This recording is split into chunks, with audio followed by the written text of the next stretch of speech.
Hey, everybody, and welcome to the HERstory Collaborative. My name is Jen Buck, and I'm your host here in the Collab. Now, you know I'm all about advocating, activating, and amplifying high-performing women. And that's what the HERstory Collaborative is all about. Trailblazing women who are changing their little corner of the world. Now, today I've got a motivational tycoon, which is truly the only word that can describe the powerful Dr. Kimberly Ventus-Darks. She is highly sought after, and she's an international motivator, and she's traveled to more than 12 cities per month, speaking literally to hundreds and hundreds of people. Now, the Dr. Kim Tour, which she has been using around the country to promote the message that she gives, has a profound amount of wisdom that is shared to these huge audiences. And she is known as this huge, energy powerhouse that really takes you on a ride through the journey of changing yourself, changing your surroundings, and changing your life. Now, I will tell you that she's got a huge group of people also who are international fans, and they are the Dr. Kimmers, which is so incredibly cool. Now, Dr. Kim currently has a brand new book publishing contract also with TBN Publishing, and that's really exciting. She has a book out right now that's called Spiritually Exhausted, and she's currently writing another one that's entitled Hatred is Addictive. Are you being seduced by racism? She's also had several motivational CDs and books and audiobooks over the years, and she's ghostwritten over 14 books for clients, which is absolutely incredible. She is a radio and television personality and has been a speaker for Candy Burris of the Atlanta Housewives, woohoo, over 4 times, which I love. So, Dr. Kim, I adore you. Welcome to the collab. Thank you, Jennifer. Thank you. I'm so happy you're here. I have to tell everybody that, I've known Dr. Kim for several years. Dr. Kim and I were on the National Women's Conference together. And that was, Dr. Kim, was that like 20 years ago? And you look better than what you did back then, Jennifer. Oh, stop it. You are crazy. No, but thank you. I'll take the compliment. You're welcome. But considering hairstyles and all the things, I think it probably is better now than the huge, short, spiky, remember all the stuff I used to do? Crazy. Oh, I know. Crazy. You're so, I just love you. You're stylish on the inside and the out. So you're a doll. You're so sweet. Thank you. Now, I always want, when I bring women into the podcast and webcast, I always like to make sure that everybody knows what a powerhouse you are. And even though I have this intro of all the amazing things you've done, I don't think people really know what the Dr. Kim experience is until they are a part of it. I understand. You are literally one of those people who changes lives. You change trajectories. You have an ability to move a soul.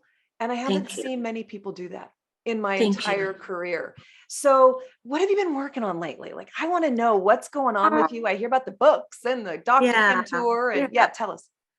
Well, Jennifer, because of the virus, everything has changed, and I definitely don't travel as much as I used to. And I have always, it's so interesting, but I have always known my purpose. I mean, I think I was 8 years old in my room, and my bedroom was identical to the Brady Bunch girls. I mean, I had the same carpet, the same wallpaper. No kidding. And I love that. I know. And I didn't realize till later, my parents told me, yeah, we did your room like the Brady Bunch girls. And I knew it was a nice room, but I was the only girl and I had 2 older brothers, and I knew I loved my room, but I had no idea till later that, I was a Brady Bunch girl. But anyway, so I was 8 years old, preaching to my walls in my room, and I would talk to my walls and I would envision people, and it was just so interesting, and I never really thought much about it. I was an introvert and I always had things on my mind, and I was always writing and putting up things on my walls, motivational things, Bible verses on my walls.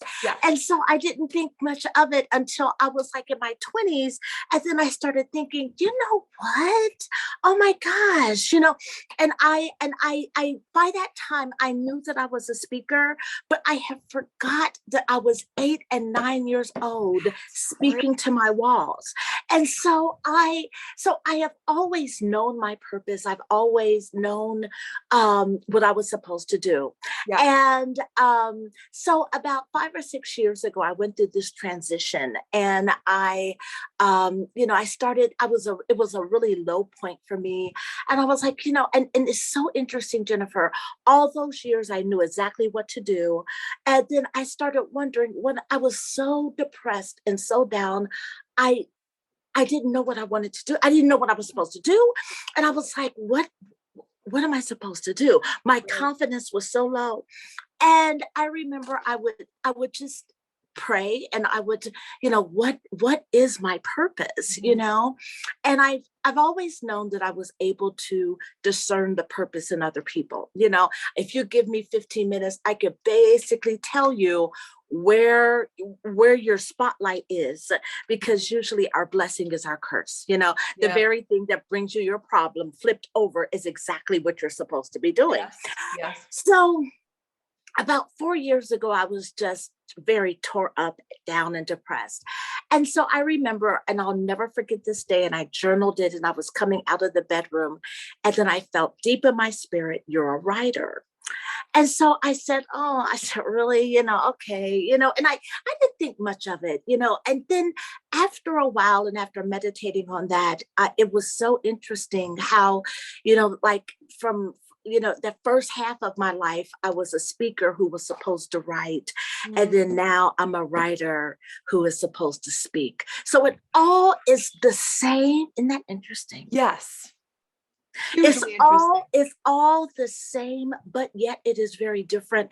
And I need to, to where it was so clear. I was a speaker who was supposed to write, but now in this section of my life, I am a writer who's supposed to speak. And so I've always been very blessed to where if I write a book, I get at least 2 or 3 publishers that want to publish it. And I'm very grateful for that. That's a big deal, and so I'm grateful for that. And it's like, and so now, Jennifer, I'm constantly talking to myself, and I'm like, I'm a writer. I'm a writer. I'm a writer. I'm a writer. Yeah. And it doesn't matter if it's in you, it's in you, regardless if you write it or if you speak it. But for me, the timing of that was so important, to where I do speak, but my focus is writing. Yeah. And that writing, oh my goodness. And let me just say this, and then I'll be finished with this section. Oh, you're good. No way, you're good. But when I didn't understand, because I knew that what I had been told was right, I was like, why they're kind of all in the same. And it was so interesting how the speaking would not give me the exposure that the writing will give me, and that the writing will give me the exposure that I need.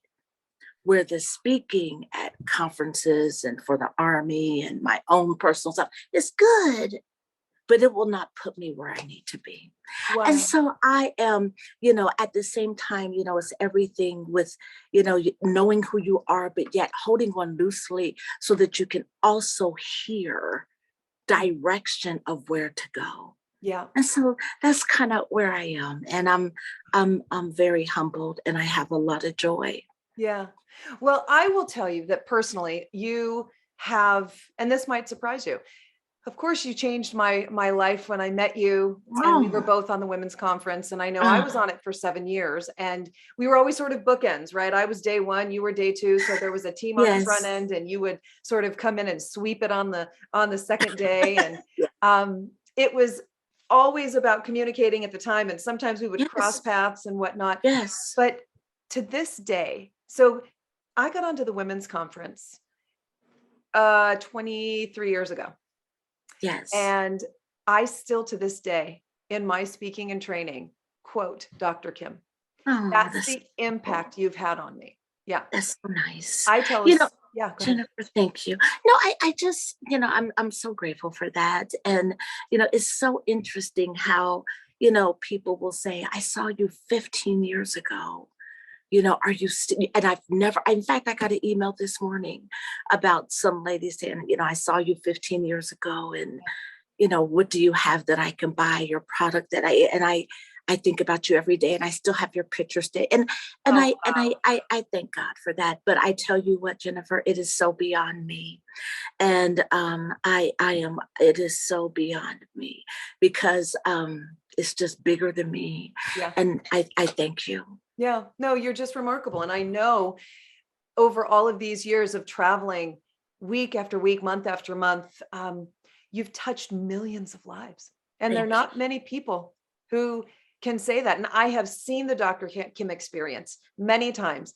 And I can tell you that my soul is moved every single time. And I just think there's so much wisdom that is clearly being channeled through you.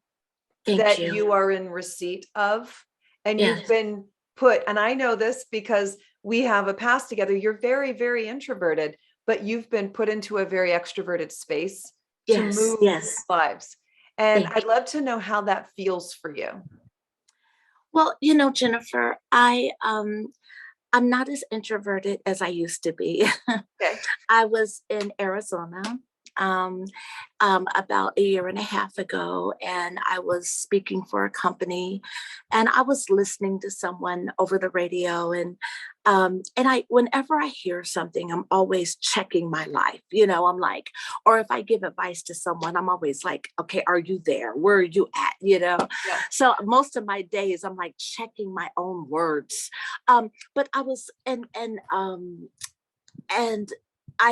this guy said, make sure that you're available, make sure you're available to people. And I remember saying out loud to myself in the car, oh, I'm available. Oh my gosh, I'm available. And then instantly I knew that I was not available. And I was like, oh my gosh, what do you mean I'm not available? I'm not available. And it changed my life. And I remember, Jennifer, where I might be available to pray and available to God, but I was not available to people. If someone asked me, do you want to go to dinner? I'm like, no, that's okay. Cause I couldn't wait to get to my room. Yeah. Or whenever I had to go out of town, I was depressed up until I left. If someone asked me for dinner, I'm like, no. And I remember saying, I remember hearing, if you can't give it, then there's no reason for you to have it. Ooh. And I just, sometimes, I was like, well, at least I'm humble, at least. And it's just like, yeah, humble, but at the same time, knowing who you are. Anything with the extremes is dangerous. Yeah. Do you know what I mean? Yeah. I mean, it's like, I have found that I can help a person that's super arrogant quicker than I can help someone that's so humble that they don't know who they are. Mm-hmm. And I had to learn that, I want you to give what I've given to you. And if you're going to complain and if you're not going to do it, then it will be taken from you. I gave it to you to give out.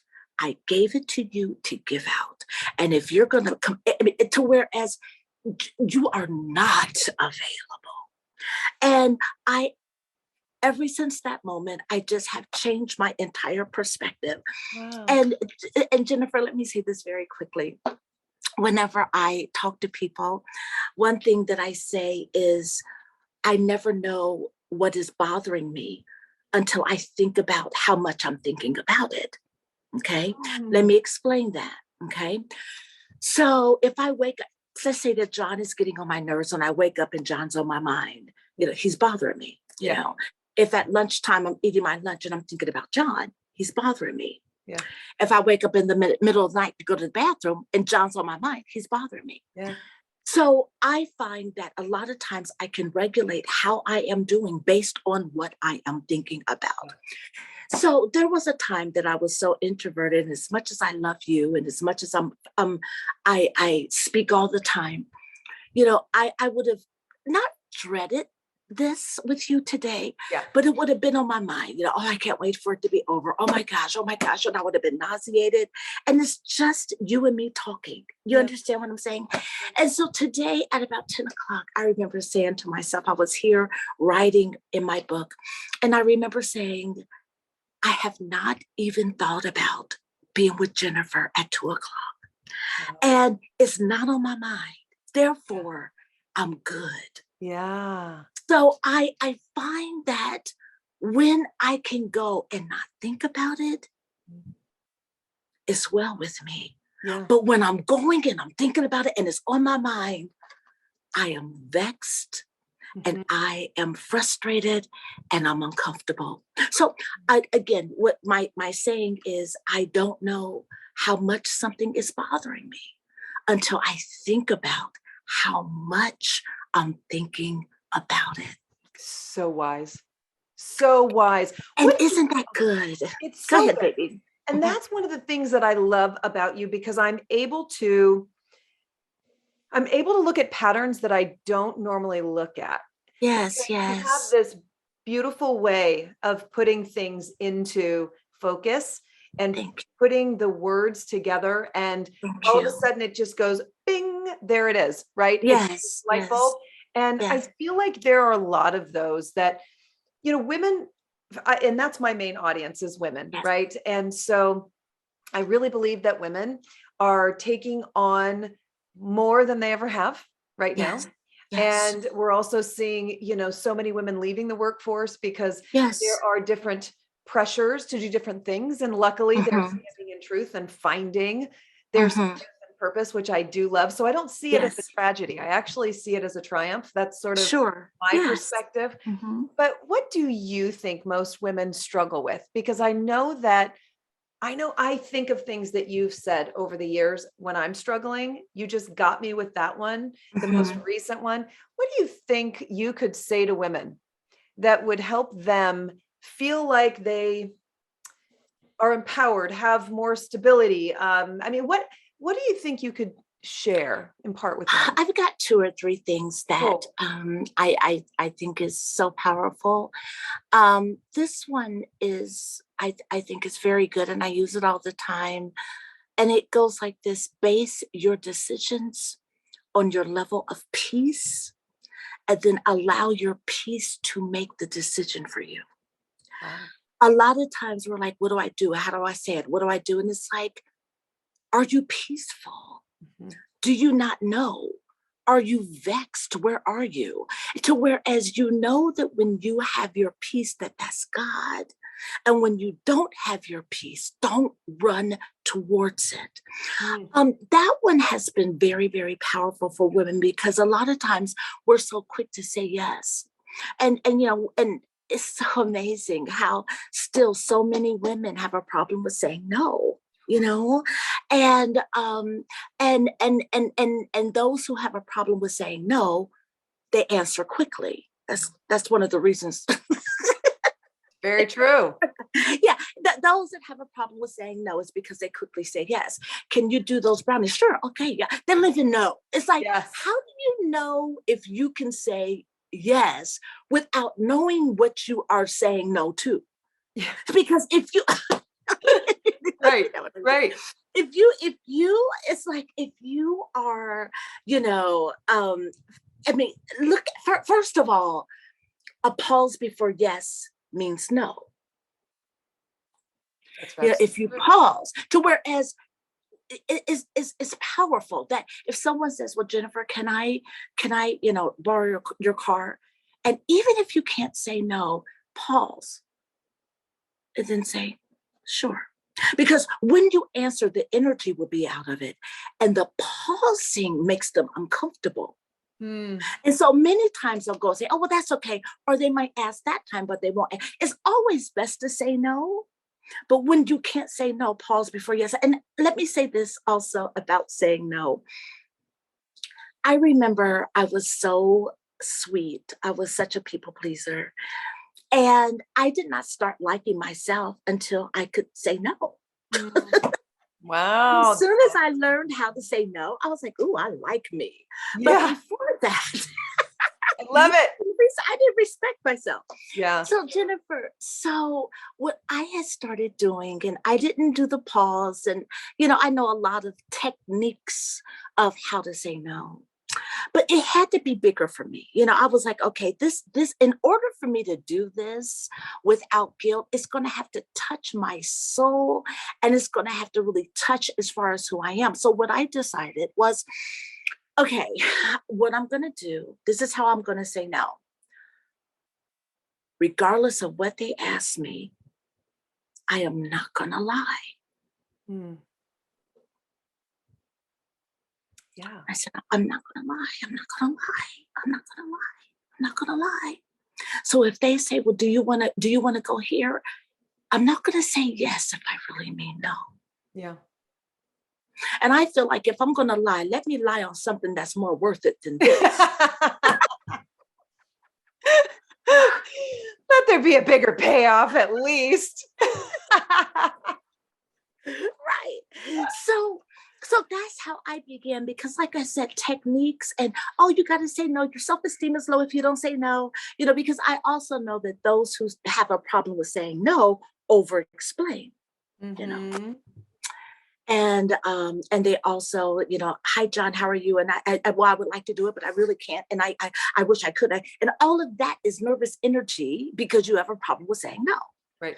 And then we have to, many times we don't understand, Jennifer, that when someone is rude to you, I love this one. When someone is rude to you, they have pre-selected you to be rude to. Mm. So they'll ask me, but they will never ask you. They'll ask John, but they will never ask Ben because they know that Ben would say no. So usually when someone asks you these things, they are asking you because you're you, and they have watched you struggle with no. Mm-hmm. But that's what I did. I just decided that I'm not going to lie. Mm. And because I'm not going to lie, they're going to get the truth. Yeah. Do I want to? No.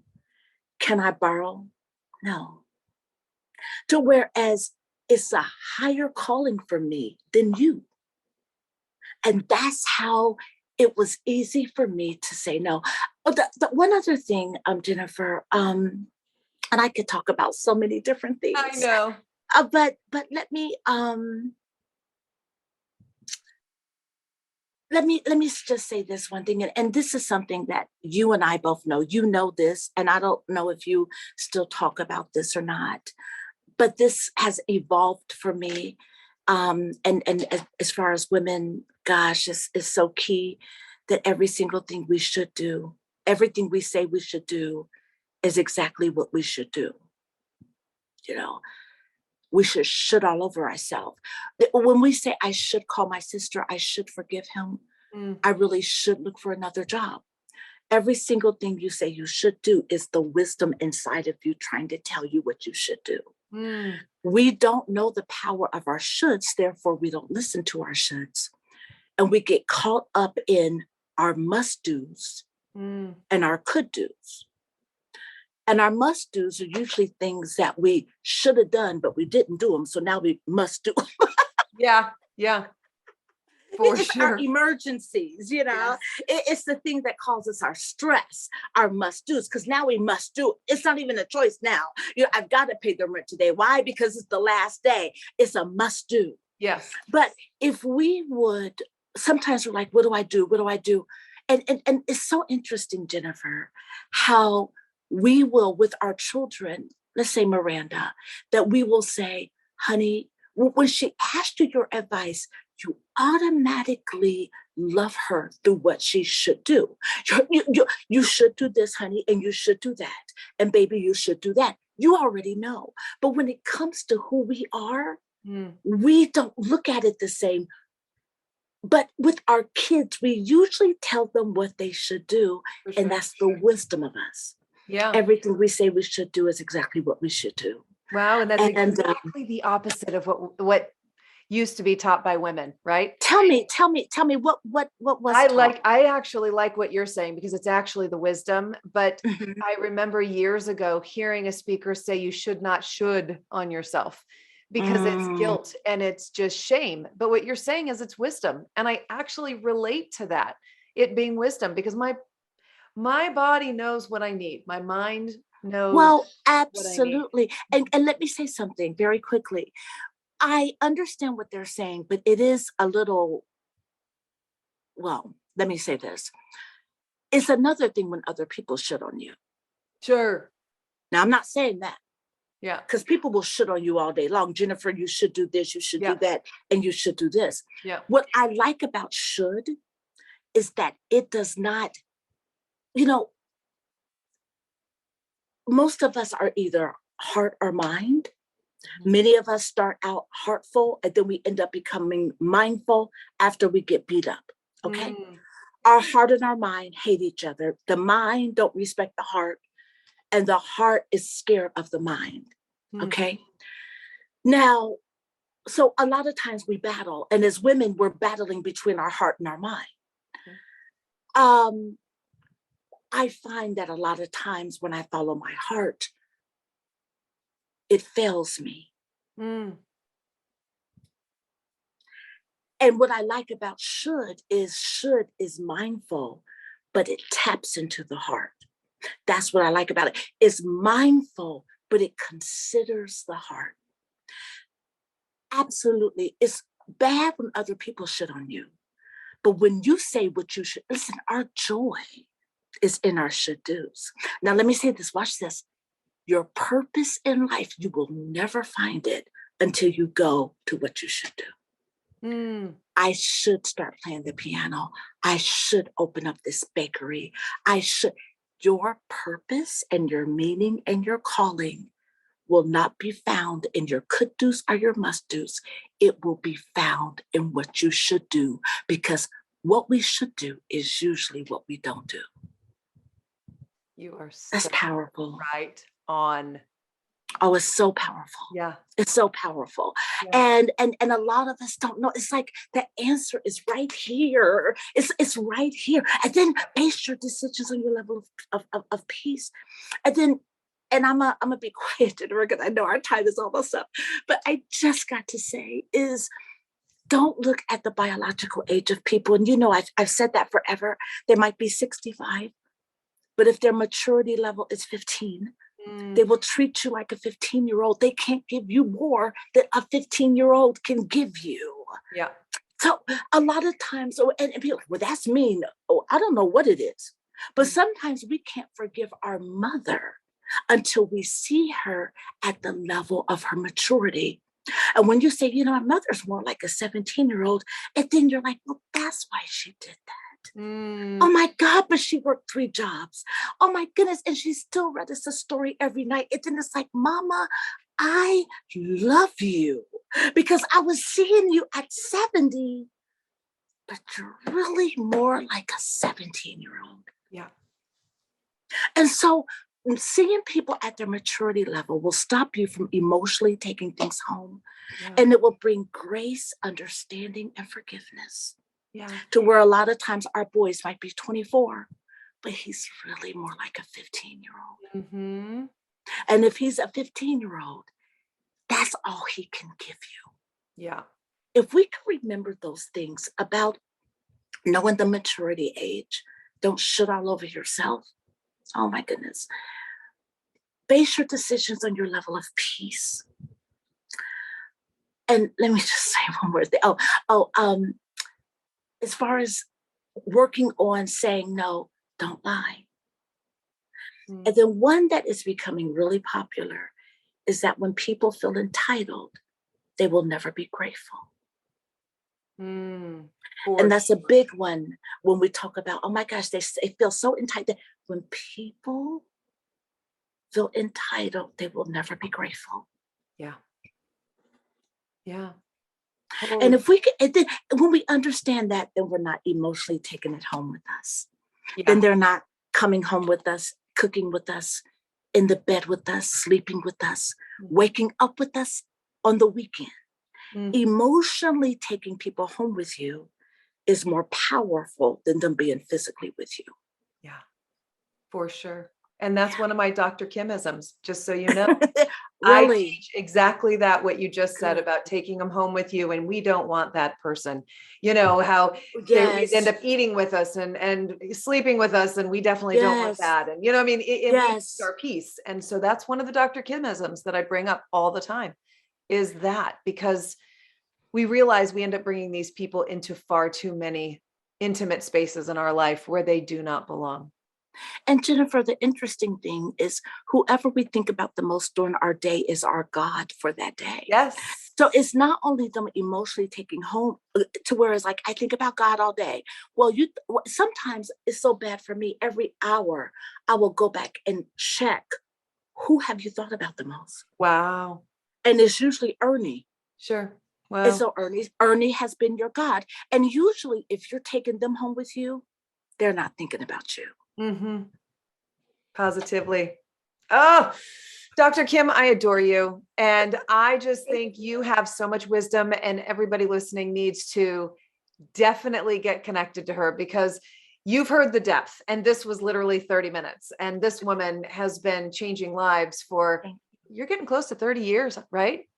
Yes, it is, Jennifer. Mhm. Yeah, Yes. incredible. So, Dr. Kim, can you tell people how they can find you, how they can Sure. find the Dr. Kim experience, the Dr. Kim tour? Yeah, go ahead and let them know. Okay. Okay.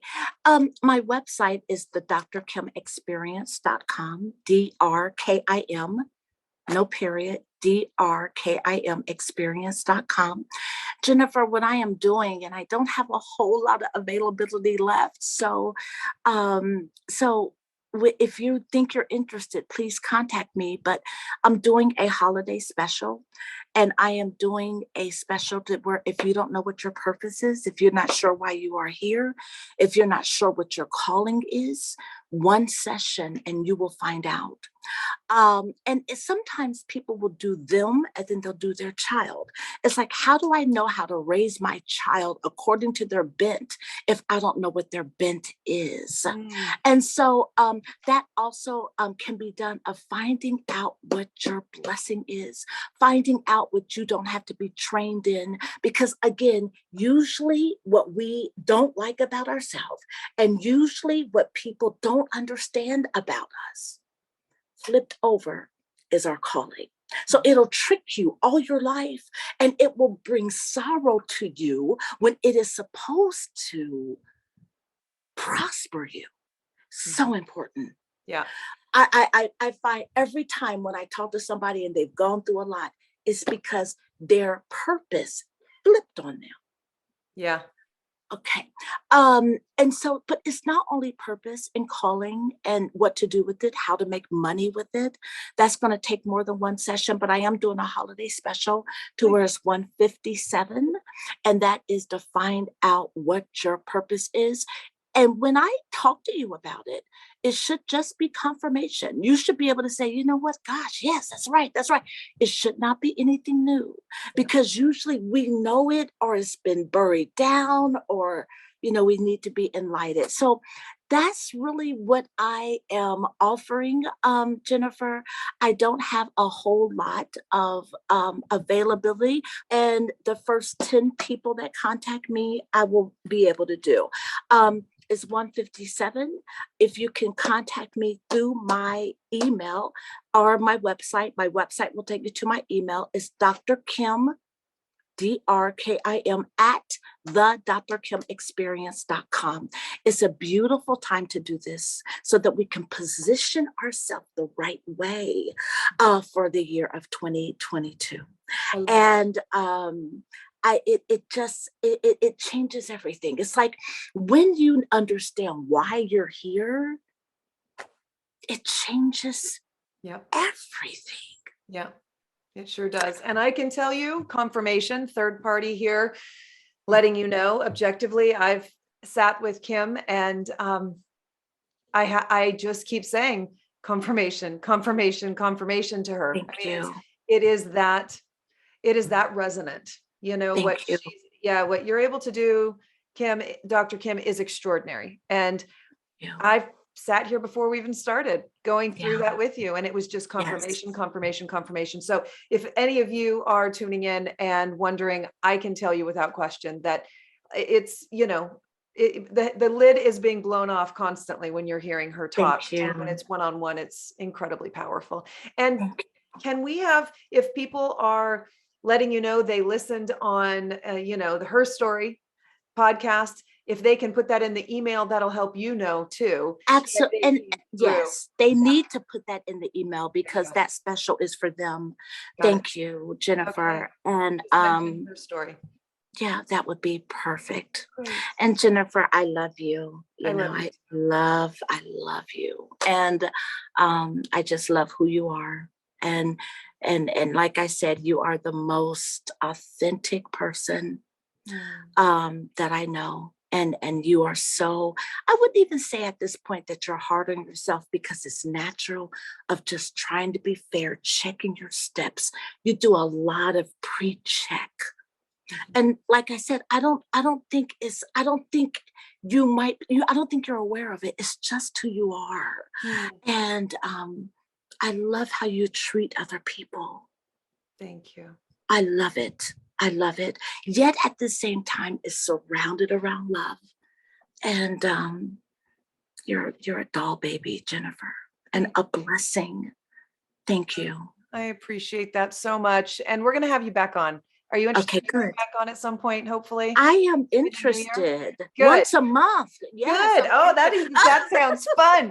I know that there are some things to talk about around racial equity as well, because I'm doing a lot of work there. You're writing a book about it. So we definitely have to continue this conversation. I would love it. Awesome. And for everybody tuning in, thank you for being here. As you can see, I'm very moved by this woman. I think she is extraordinary. I think she is one of those people that I will look back on and know that there was a definite step taken in a different path because of her. And I hope that you will reach out to her and find that magic that I know that I found in my life just from having Dr. Kim. You bet. Thank you. And I everybody, love you, Jennifer. I love you too. Thank you for being here. And everybody, we will see you on the next episode.